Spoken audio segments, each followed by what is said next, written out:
Hello, everyone, and welcome back to We Are Binge-watching. My name is Voke. I am in it for me. So today we're going to be talking about Netflix's adaptation of August Wilson's play, The Piano Lesson. This play was written back in 1987, and honestly, I did not know about this play until I watched this movie. August Wilson is this really popular person, especially for African Americans. Okay, I watched Marini's Black Bottom, and I didn't even know that that was also adapted from his play as well. So yeah, I'm not really new to his works, but I'm new as well because I've never read any of his plays. So while watching this movie, I went with an open mind because I saw Samuel L. Jackson there, and I knew that okay, this movie is about to be something huge. It will require your attention. It's not just any movie. So I went with an open mind, hoping to learn something new. I just watched it. I always just watch it. I don't know if I was going to like it. If I was not going to like it, I just said, let me just see Piano Lessons. Yeah. I'm sure it's going to get a few nominations for the Oscars. So that's just the impression I got from seeing the film and the cast and who produced the film. So this film, The Piano Lessons, follows the Charles family, and they are struggling to come in terms with their past and their legacy. Yeah. And here at the forefront we have Bernice. Bernice has this piano at home. It's an heirloom, a family heirloom, and she's holding on to this piano so tight because it has a lot of sentimental value to the family, and she doesn't want to let it go. But her brother comes to town, Boy Willie, and he wants to sell this piano to buy a land, and she's very adamant that she's not going to sell this piano. And as the story progresses, we learn more about this piano and the significance of the piano in this family, because while I was watching the film, at first I was like, sell this piano. Boy Willie told her at one point that it's just, if you like leave this piano here for 100 years, it's still just going to remain a piece of wood. Yeah. But when it develops, I'm like, okay, there's more to this piano. But I just wanted to know what the piano signifies. But one of the things that struck with me about this movie was the way it explores the theme of legacy and heritage. The piano is more than just a piece of furniture here. It's a symbol of family history and their struggles. It's just funny to me how they were just really dragging the piano. Like, okay, said I'm going to say that, I don't say it. I'm going to say that, I don't say it. Because recently on TikTok, I've seen a lot of people making jokes about how people are fighting over pieces of land. This heirloom that is just sometimes so important that it causes rift. Sometimes it shows the struggles and the dynamics in a family. Just a piano opened a lot of trauma. It opens a relationship gap in siblings and everything. So it was just interesting to me to see. And it's nice that a story that was written such a long time ago, not really a long time ago, it's still relevant till date and people can still relate to it. So in this house, we see Uncle Doka is here as well. And when Boy Willie arrives, that was just very sibling relationship there. Yeah. The way the sister reacted to him coming, like, you're just making noise. He came in the middle, very early in the morning, and you're making noise anyhow.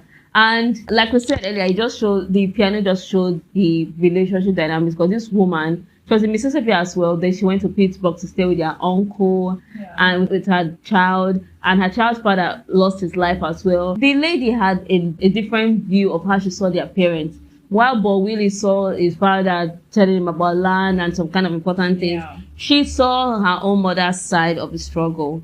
And she has seen the effect of violence in that community. Yes, like how women have to bear the burden of that violence. So that's our own point of view. Just making decisions, rash decisions, and you're not thinking about family. Because that's the same thing the father did. And she saw it affected the mother. But this boy, it seemed like he just saw what his father did, and he was like so determined, or he listened to just his father, and he stayed away from his mother for a while. I don't know. Then also her own husband that died. Yes.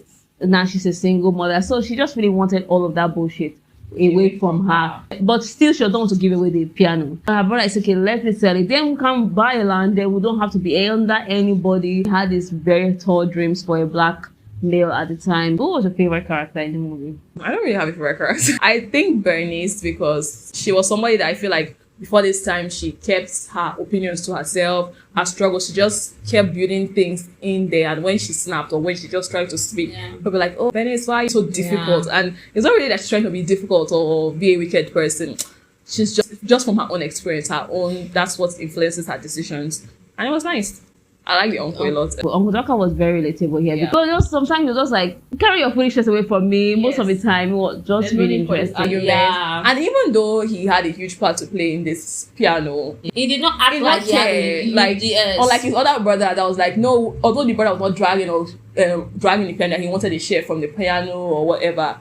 He didn't even want it in the first place. It was just that his brother, that's the parent of the father of both Bernice and Boy Willie, wanted this piano. Yeah. And it was when I orchestrated the entire stealing of the piano from Yeah. the house, the slave master's house. If you watch the movie to find out what the piano signifies, because you have to watch it yourself. But inside that tip dates back to a time where the family was under slave. So it just shows the generation of people that were under slavery. The favorite character has to be Boy Willie. Although I thought Boy Willie was a huge talkative.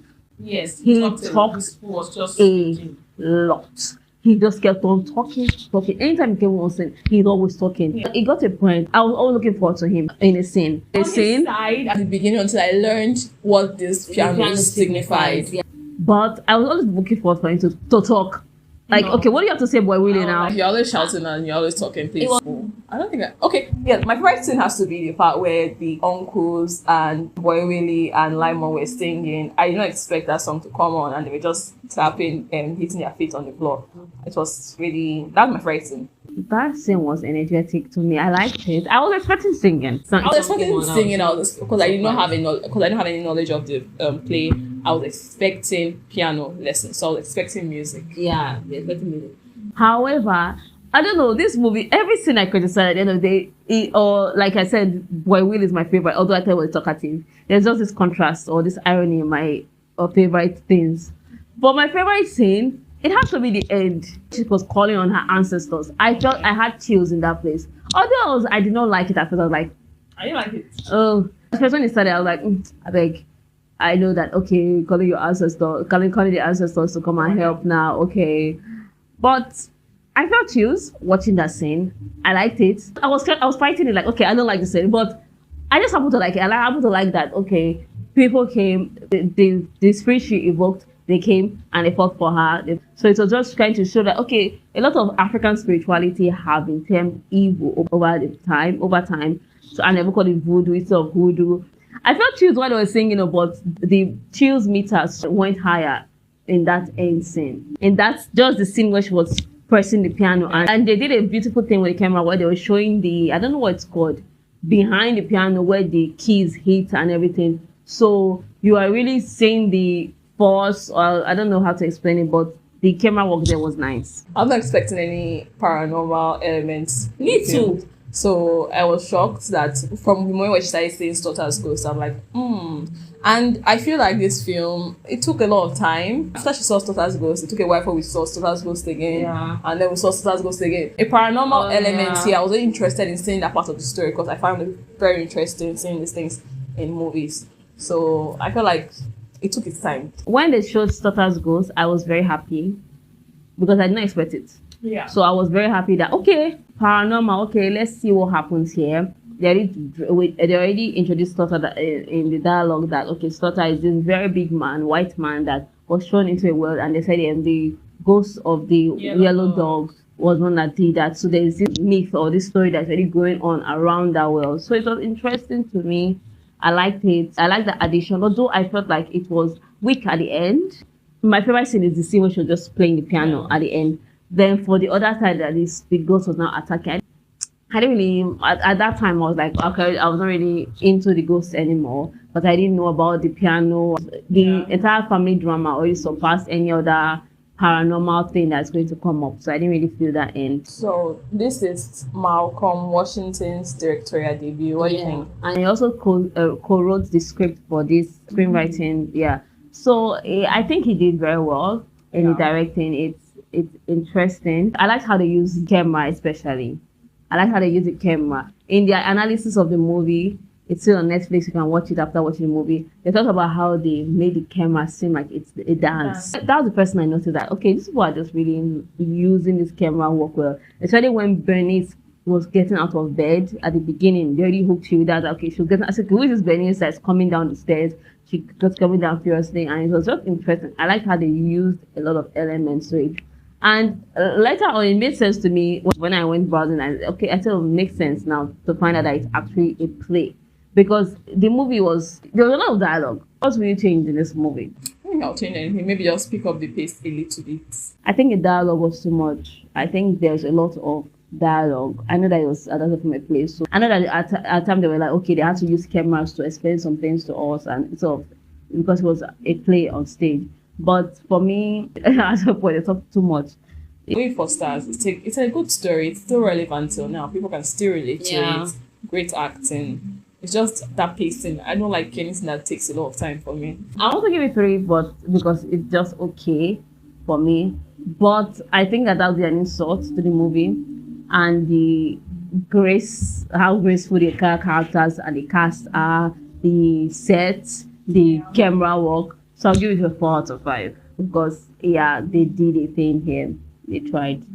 It's really nice, and the fact that it turns your head to this playwright, this August Wilson that wrote a lot of nice plays about that details the African American experience in America. So thank you for watching our review. If you have seen the movie, let us know what you think about this movie, especially explain to us what you think Stutter's ghost signifies in this movie.